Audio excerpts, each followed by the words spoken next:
Hello, this is Howard here from Howard Hughes International. I am sitting next to Lucy Cunningham of the HomeShare.ie.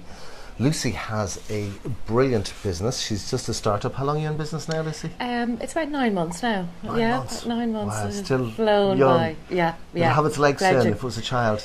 Exactly. You start walking soon. Yeah, that's the plan. That's the plan. Hopefully. And it's a brilliant concept. If you could just let us know the premise of the HomeShare. Okay. So, basically, what it is, we match up two unrelated people to live together for mutual benefit. Okay. It's typically an older person who might be living on their own at home, and we match them up with somebody who is looking for accommodation. The person who moves in, the accommodation seeker, offers about 10 hours a week of support to the older person in exchange for somewhere to live. Okay, and the support, is it care support or is it just company? A company and maybe a household support. There wouldn't be any personal care involved. Okay. So everything apart from personal care. So they could maybe do some shopping for them, or they could cook them their dinner and sit down and share a meal together. Or it could be as simple as the two of them sitting down watching television together and just chatting about each other's day. Okay, this may sound a bit obvious, but you're not just throwing people together. There would be, I suppose, like any relationship, there would be a matching up of interests, maybe, or Exactly. So we find out as much as we can about the older person or the person who is looking for support, what their interests are, what kind of life they've had, maybe what career they had if they had one, and we match them up then with somebody of a kind of a similar background. So they might be working in the same field as the older person used to, or they might enjoy the same interests. So that there's a common denominator between them and a common interest that they'll have plenty to talk about. Brilliant. Now, the obvious benefits are, number one, accommodation. Yes. For people who are looking for accommodation, which is wide and varied at the moment, and also then for the older person or couple that they have, I suppose, the peace of mind. Is it? Absolutely. There's great peace of mind for family members knowing that their mum or dad or aunt or uncle aren't living on their own. So they know if something were to happen, that they'll hear about it pretty quickly. There's a lot of people. They might ring their parents at a certain time of the day, and if the phone doesn't answer, if their loved one doesn't pick up, people they press the panic button and they fear the worst straight away. So at least this way they know exactly, so someone is there and they will hear if there are any issues. So it's great peace of mind. It also promotes social integration. For a lot of older people, they feel very much away from society. They're sitting in their house. They might have carers that come in, but apart from that, and some family calling, but apart from that, they're generally on their own for most of the day. So at least they know, and at night time they're always on their own. So this way they actually have somebody to talk to, and they feel that they still have something to contribute to the world, as in, by offering a spare room to somebody who's really struggling to pay the extortionate rent prices at the moment. I think it's what's the average is in Dublin at the moment? It's about €1,000 or something. Yeah, I think so. It's, I suppose it depends on what you're looking for, but I know for so many people out there are having to share a bedroom because they can't afford 1,200 or 1,000 a month, and they're being asked to pay 100 a week to share a room with somebody, and there are people I know having to share beds. It's crazy, it's not conducive to anybody's life. I mean, nobody, especially of a certain age as well. It might be fine when you're much younger and in your 20s you might put up with it, but as you get a bit older, you want to have your own peace and your own privacy. So in a lot of cases, they all have their own, usually a double bedroom. Some even have their own sitting room. Some have their own bathroom or ensuite. So they get to live in a much nicer home, a quieter home, with somebody who genuinely cares. They actually look forward to them coming home and hearing all about their day. Brilliant. So it's... Now, you were telling me that older people they do have a panic button. They do. Living at home. Your own background, we get to you have worked in care. You're funny. You've worked at the coalface. You've worked as a carer yourself. Yes, yeah. And so, why don't more people press the panic button? They're afraid to, which sounds like it doesn't make sense, but they are afraid to press it. In my experience, having worked in home care for 10 years, a lot of carers would ring me up in the office and say, I just called into Mary to get her up, and I found poor Mary on her bedroom floor or the kitchen floor, and she'd been there all night long because she couldn't get herself back off the floor. And the first thing people say is, Mary, why didn't you press the emergency response? And for two reasons usually they don't. Number one, the best case scenario for them in their eyes is that they would end up on a trolley in A&E for a couple of days. Worst case scenario is for them, they'd see this as a fast track to long-term care, to going into a nursing home, because family members may get really worried, think, okay, you fell, you're getting older, that is something that may happen more and more. If you can't get yourself up, we need to have something in place to keep you safe. And right now the only safe thing for you is to go to long-term care. So that's on the back of their mind all the time. So they really, most people don't want that. Right, and I mean, have there been any studies done? Is there a fraction or percentage? I mean, how many elderly people are happy to go to a home? Yeah, so not? I mean, of the older people who were interviewed, about 95% of them wanted to stay at home. Now that is now obviously there is a place for nursing homes, and some people do need long-term care, and I would always advocate, if somebody does need long-term care, I would advocate and suggest that they do need to look at that option.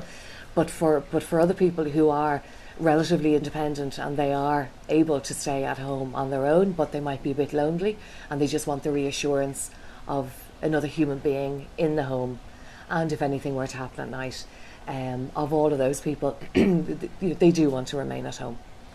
Now,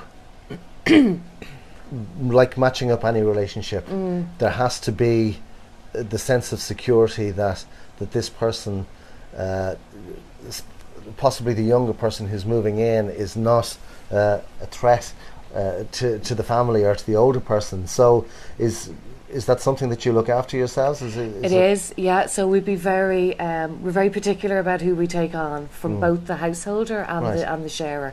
With the sharers, they're vetted, and the interview process is exactly the same as it would be for any carer, actually, working within the HSE or in private nursing homes or home care companies. So they're all Garda vetted, they're all reference checked. So minimum of 3 references that we would verbally confirm as well. It's not good enough to just get something written on a piece of paper. We verbally confirm them as well. But then it's down to personality as well. That's a big thing, a huge thing. They have to be of a certain character. They have to be of a caring nature. They have to like older people. They have to be interested in them. Because and it's not for everybody. There's a lot of we would have students and professionals. We'd have quite a large number of students actually who apply all the time, especially this time of year. Students are thinking about college in September and where they're going to live, and either themselves and their parents just can't afford the high rents in the university cities. So of those people, generally the people who do apply are generally of they're quite empathetic people. And they have a general air of not concern but empathy, I suppose is the only word, really, and compassion. Genuine interest. Okay, so you've got them, you've done your best to match them as possible. They move in together. Suddenly, like anything, you start to know a person better when you start living with them. Absolutely. Is there any kind of, let's say, get out clause, for want of a better? There is. So what happens usually when two people have met each other and they're both happy with each other and think, yeah, I quite like to live with you, let's see how it goes. There's a trial period, so there's a minimum of 2-week trial period, because like you said, you really, like, something could be brilliant on paper, but you really don't know how it's going to work out until you actually do it. So they would move in for a minimum of a trial period, a minimum 2 weeks. We can extend that as well. It's very fluid. Right. Nothing is set in stone, and each match is individually tailored to suit both people. So during that trial period, we keep in touch with both parties and family members. Just check in with them, to see how things are going and if they're happy, with everything. And then at the end of the trial period, we all sit down again and discuss in finer detail exactly how it went. There is a HomeShare agreement that we fill in before they move in. About that. Yeah. Okay. So there has to be house rules in place. Absolutely. You're talking about stuff being set in stone. So the agreement, what would the agreement cover? So it covers. So firstly, it covers what kind of support the older person or the householder is looking for. Whether that be they might need their dinner to be made maybe 4 nights, 5 nights a week, or they may need their shopping done or a bit of housework, or that they might just want companionship, and other people don't need any support like that at all. They just want the peace of mind knowing that there's somebody in the house. So whatever the case may be, we go through all of that. We find out what support the older person has already and what support they need to continue to remain at home safely and as independently as possible. So we go through all that, making sure that the sharer is happy to provide that support. We also go through, I suppose, more housekeeping, as in drinking and smoking in the house, visitors, overnight visitors, which is usually a bit of a no-no. Time away from the house, as in so some sharers need somewhere 7 days a week. Other sharers, maybe students who are coming up to, certain cities to study, but they want to go home at the weekend. So in that case, they would be there for 5 nights. But in other cases, if somebody does need accommodation for 7 nights, we also advocate that they can spend 1 night a week away from the house. And that's just so that they feel they're not kind of stuck, if they want to go out, because, their life has to continue, and, they still have to have their own life as well. So, we would advocate that, they spend some time away from the house, and then, weekend, a month if they want to go travelling, or, whatever they want to do. And we also go through other kind of house rules. Like, there's no money exchanged hands between the two people. Okay. Apart from sometimes a contribution to utility bills. Right. So we discussed that as well, and we discussed how much would be appropriate. So it depends on if the older person has Wi-Fi. Now obviously it wouldn't be fair if, especially in the winter months when an older person probably has their heating on all day long. It wouldn't be fair to cut the bill in half, because obviously the sharer is out at work or at college all day. So we work it out to be fair for everybody involved. Great. Well, it certainly sounds like your experience can see the blind spots. There's been stuff that I wouldn't even have thought of, like that. The heating bills, the utility bills. Again, the balance that would be struck between someone who's at home, but even someone who needs less heat than. Yeah, absolutely. And we have thought of everything, even so much so because we want this to be fair. And transparent for everybody. So even when it comes to the utility bills, we review them after the first couple of months. Right. And the householder might say, "Oh, it was very expensive." So we would compare it to the same bill at the same period the year before and things like that. So it's all the whole thing is transparent. It's open. There's a lot of trust. There's a lot of trust involved as well, and mutual respect. So all those characteristics, both people need to have. Okay, well, it sounds like, everyone's winning here. The sharer, the householder. You're doing something, you can see it when you talk to you, that you're something that you're passionate about. Now, I presume there's some sort of a finder's fee. You're not doing this. You're not working from a trust fund that No. supports your lifestyle. No, unfortunately not. No. So, look, I like to think of it as a social enterprise. But obviously, I need money to run it. Yeah. So there's no money. No money is paid until two people have met each other and they're happy with each other. Right. They like each other enough to give it a try. So at that stage, there is a placement fee, a bit like, I suppose, a finder's fee, if you like, okay. For matching them up. And that's €350. Then after the trial, and both parties pay that. Great. Okay, and that covers all the costs of meeting and the interviewing and marketing and covering all those costs. I think anybody will agree that that's a fairly good. And that's only paid once as well. It's paid, maximum of once a year. So if it didn't work out with somebody, and for some reason, and we need to find them someone else, they don't pay that placement fee again. Right. That's only paid once a year. At the end of the trial period, then, when we all sit around the table and confirm that everyone is happy and they're building up a really lovely relationship with each other. So they're happy to continue to live together. There's then a placement fee, a support fee, paid by both people, by both parties, of €195 per month. So just under €50 per month. So, and the reason for that is they're paying for our ongoing support. So if things do go wrong, we're there to help them through. Is there any additional rental fee or anything? No, nothing. So nothing. 195 a month. Per month. So I suppose to put it into context, a renter, as we were saying, is paying sometimes in excess of £1,000 a month. Yeah. So for the sharer, it's a way of them living in affordable accommodation. A lot of people maybe want to get on the property ladder themselves, so it's a way of people to of saving, to maybe for their own deposit. They might be saving for, a trip around the world or college or whatever it might be.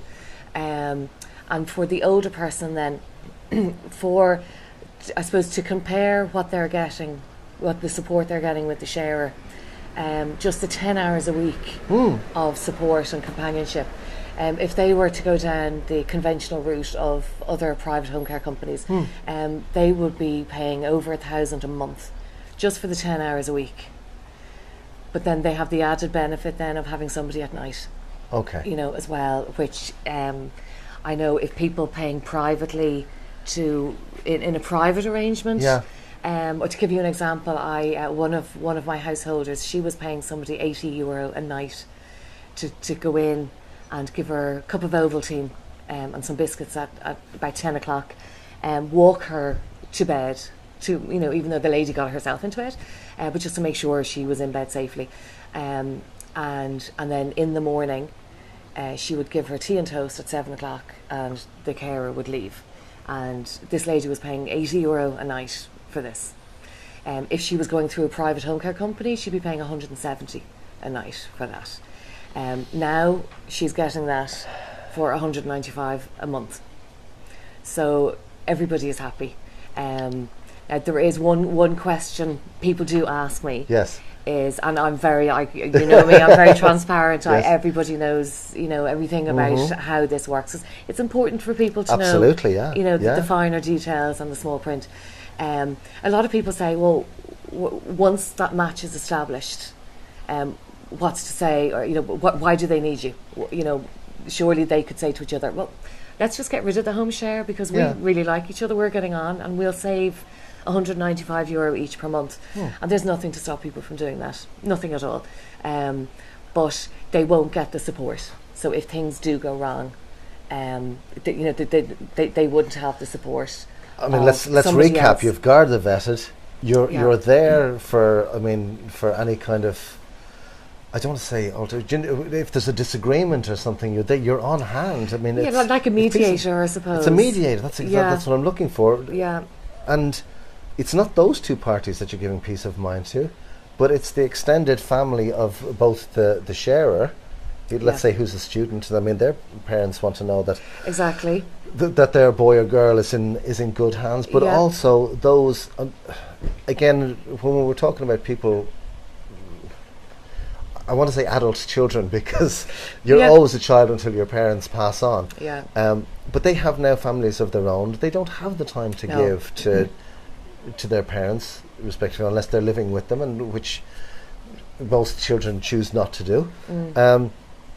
So it's not just these two immediate parties that you're giving peace of mind to. It reaches. It's like a wave effect, you know. It reaches so many different people. So say, like, for, you know, the adult child, I have one match where her children one lives in Sweden and the other lives in Kerry, and this lady lives in Dublin. So she has no family around her.